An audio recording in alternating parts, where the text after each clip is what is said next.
What up, everyone? So, back for another video. Oh, time for kisses. Okay, it's kissing time. It's kissing time. Okay, so, we're here. Oh my god. Okay. We're here with a movie review. Now, I haven't done a movie review in a long time.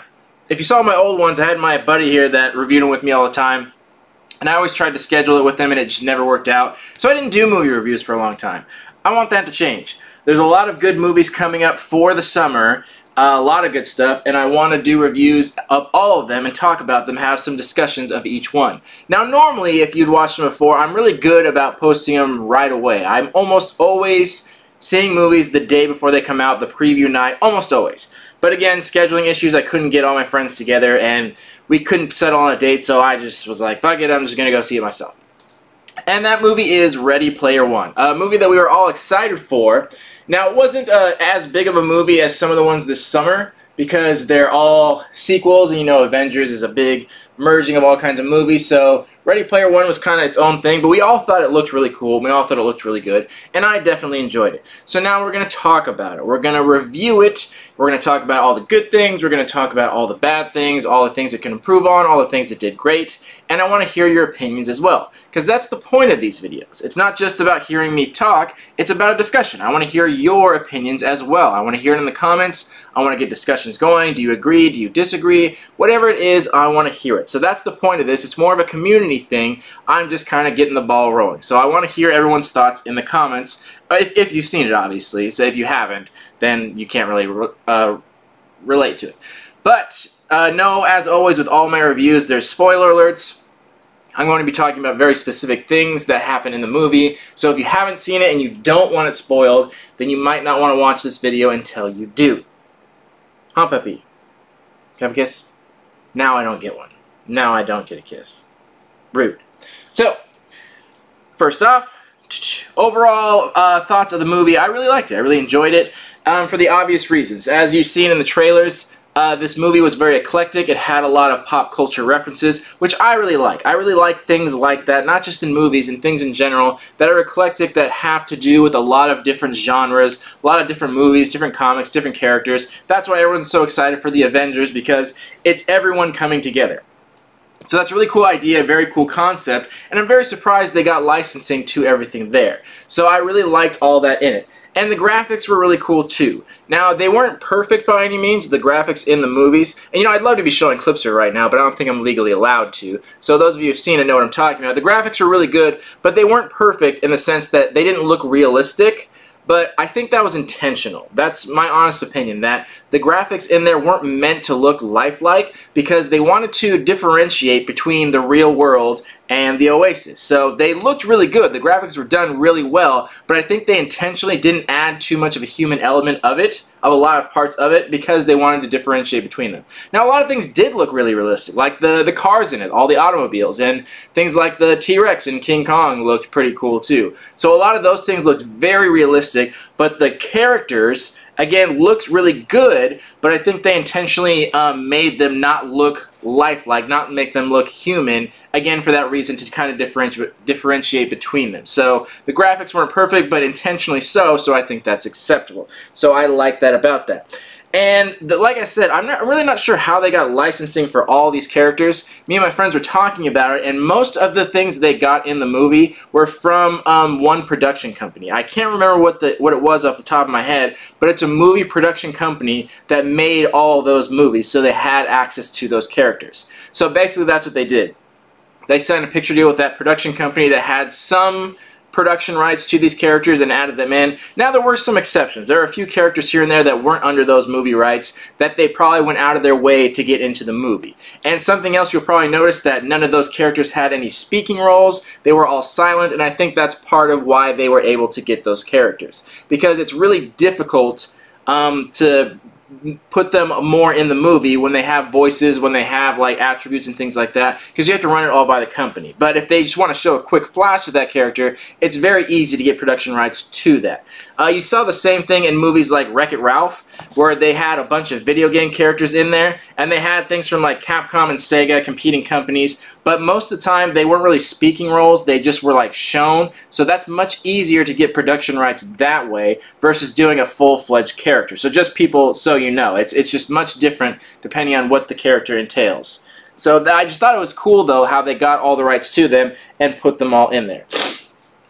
So, the things that I really loved about the movie, like I said, all the characters, but I really liked the movie recreations they did. So, those of you watching know they went into the book The Shining, and they recreated that whole movie scene, and it looked legit. So this is where I'm saying those where the CGI graphics looked amazing. They did that perfectly, where it looked legitimately realistic. So that's where they did a really good job, and that's what makes me believe that some of the characters, they purposely dumbed down the graphics, intentionally so. That's what leads me to believe that, because some of those graphics were just absolutely astonishing, and it was really cool. It's such an iconic movie, and it's kind of the equivalent of seeing a sequel to it. It's almost like seeing a sequel to The Shining because you're seeing all those familiar things, but it's not. It's just a recreation of it in a different movie. So that was really cool how they did that and how they had different characters in different movies. So I thought that was really awesome. And there's so many characters in it that are in there for a brief second. It's going to be cool to actually go see it again, because I'm sure there's so many things I missed. That, like I said, there's so many action scenes and so much going on, and characters are in it for such a split second off into the corner that I'm sure there's a lot I didn't see. So I'm actually excited to go see it again and pick up on what characters I might not have seen the first time around. So that's something that's really cool. And again, the action scenes are really awesome as well. The big fight scenes they had, those are really good as well. So, playing devil's advocate here, I'm always going to talk about things I liked. I'm always going to talk about things the movie could improve on as well. And as with any movie, no movie is perfect. They're never going to be. Just because it's a good movie doesn't mean there's things they couldn't do better.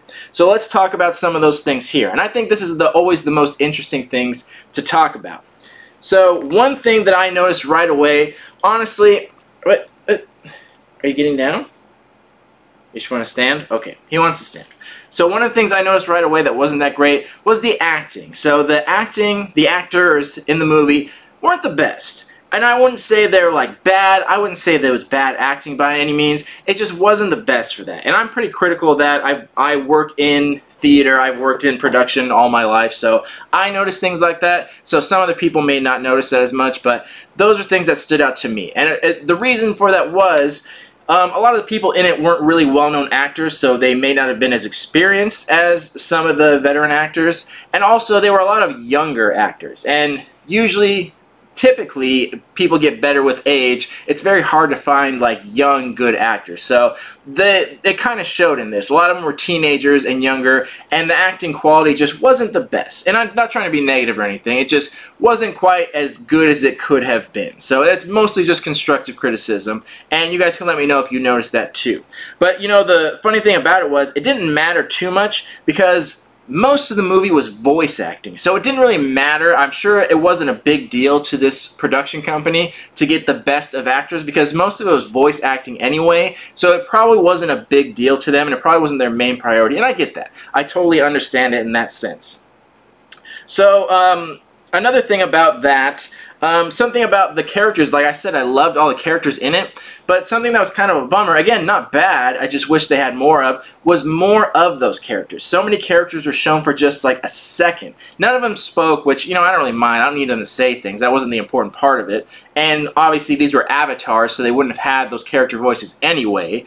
But they were just shown way too briefly. Like in the beginning, they had Batman that they showed in the trailer, but they literally just mentioned his name and showed him like so tiny off in the corner. And it was cool to see it for a second, but it's like really, that's all, like 1 second? And there's one thing I noticed that everyone probably saw, but like the Ninja Turtles were in the movie. It was the movie version of the Turtles, but they were in it too. They were in the fight scene. So it was pretty obvious, but again, the camera was panning and it just showed them for like a second. I was like, oh my gosh, and then they were gone. It was like, So I get why they couldn't show more of them. Same thing I said, the production rights of them, they would have had to have paid more. It would have been a much bigger hassle to have gone through and gotten like character voices and done more of it. The less they do, the easier it is to get production rights. So I get it, but I just wish there was more of them. I wish I would see more of the Turtles, more of Batman, more of all the characters. You know, like some of them, like the Iron Giant was in there a bunch. He had a pretty pivotal role in it, and there was ones like Mechagodzilla, like he was in it like a lot. So that was really cool, but it would just be cool to see more of those characters. So that's not even really a complaint, it's just something I'd like to see more of. But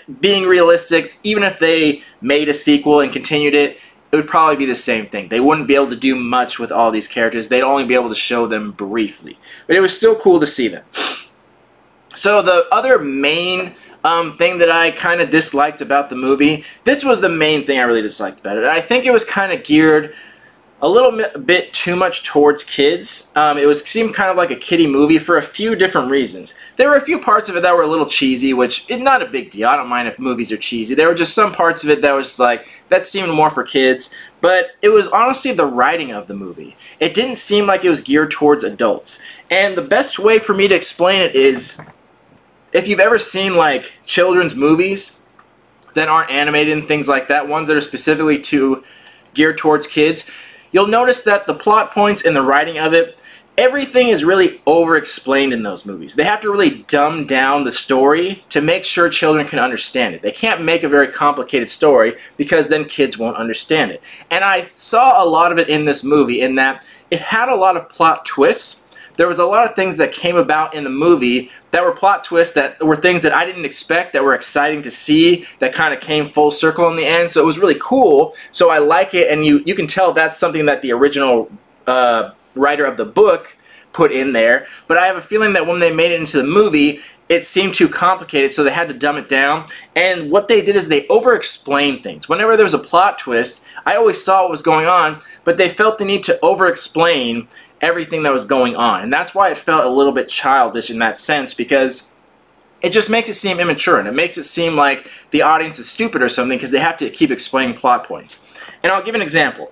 I can't remember the character's name. So the main villain in this, the main business guy, there was a point where they hacked his Oasis account and they made him think he was coming into reality when really he was still in the Oasis. Now, it showed that it was when the two characters were holding a gun to his head. That was all interesting, and it didn't really make sense at the time. And then you see them exit the room, and you see H on the computer hacking, and then it all comes together. It's like, oh my gosh, okay, that's interesting, that they hacked his account, and that they made it seem like he left the Oasis when he really didn't. So it was an interesting plot twist, and it was something you didn't expect. But then they explained it way too much. It's like he walked out and then he said it. He's like, oh, you really pulled one over him and made him think this. And it's like, yeah, we understood that. You didn't have to explain that. And then they kept explaining it. And he's like, yeah, here's what he was supposed to see. Here's what he's actually seeing. And it's like, okay, we already got it. You didn't have to explain it twice. And then they explained it like a third time and then like delved even more into it. And it's like, you don't have to keep explaining. Like, we get it. We saw it happen. It's right there. So you don't have to keep explaining it. It's fine.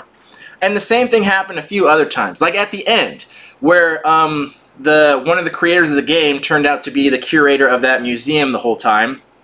It was at the end of the movie where he flipped the main character that quarter, and he catches it, and then you realize, like, oh my gosh, he was the curator the whole time. And then there was a silent moment, and I'm like, don't say it. And he did, and he had to like over-exemplify, like, oh, you were the curator the whole time. And it's like, yeah, we got it. The symbolism of the coin flipping, like, we understood that plot point. But the fact that they had to like constantly like say exactly what it is just kind of dumbed down the writing a little bit. So that's what I thought was a little bit unfortunate. Again, not a big deal. It didn't ruin anything by any means. It just kind of took me out of the movie and made me think too much of it. And there was a few other points in there that I'm not remembering off the top of my head, but they did that quite often, where they really had to literally tell you exactly what the story was as it was happening. It's like, you don't need to do that. That's not how movies work. Like, we're watching it, we see the plot point as it's happening. You don't need to narrate everything as it's going through. So I feel like that's a difference between what the book was and probably what the movie was, because I think they wanted to gear more towards a broad audience, so they had to do script writing like that where they have to make it equal to everyone. So that's something that actually bothered me. And again, let me know if anyone else even noticed that, or maybe you're not bothered by it at all and that didn't affect you in any way. So those are things that were somewhat bothersome to me. But yeah, that's pretty much all I have for the overall review of it. But overall, I really did like this movie. It was really exciting. It was really cool to see. I genuinely enjoyed it. I had a great time watching it. And it was so exciting to see the action scenes. And it was really badass when, like, the Iron Giant was there fighting Mechagodzilla and the other guy came out, like, as a Gundam. It was just so exciting because you didn't know what was going to happen.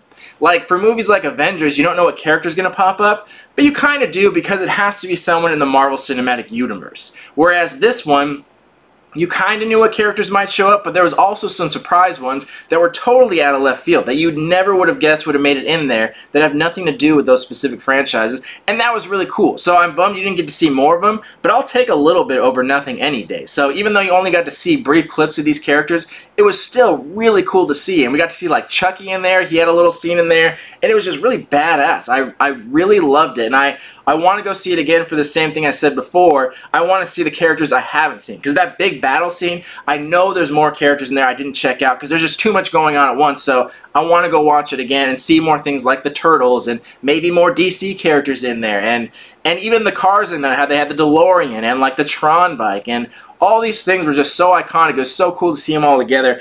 And I don't know if they're planning a sequel, but I hope they do. I think the book just had one, if I'm not mistaken, but I have a feeling this made a ton of money. And you know how Hollywood is. If it's making money, they'll make another one. Even if it sucks, they'll make it. But I kind of do hope they make another one because it was just still so enjoyable. Like I said, they have things to improve on, but overall, I still loved it. I'd see it again. I'd definitely see a sequel if they had it. So overall, on this movie, I'm giving it an 8 out of 10. I think it's definitely worth checking out. If you're a fanboy or a fangirl of any kind, if you're watching my channel and you like anything I do, you'll like that movie. You'll definitely enjoy the action scenes. You'll enjoy the characters. But again, let me know what you guys think in the comments. Do you agree with these things? What do you think they could change? Is there something I didn't mention? Please let me know in the comments and let's talk about it. Let's start a discussion. So in the meantime, thank you all for watching. More movie reviews in the future, more unboxings, more discussion topics to come. Thank you all for watching and supporting. Love you all. Peace.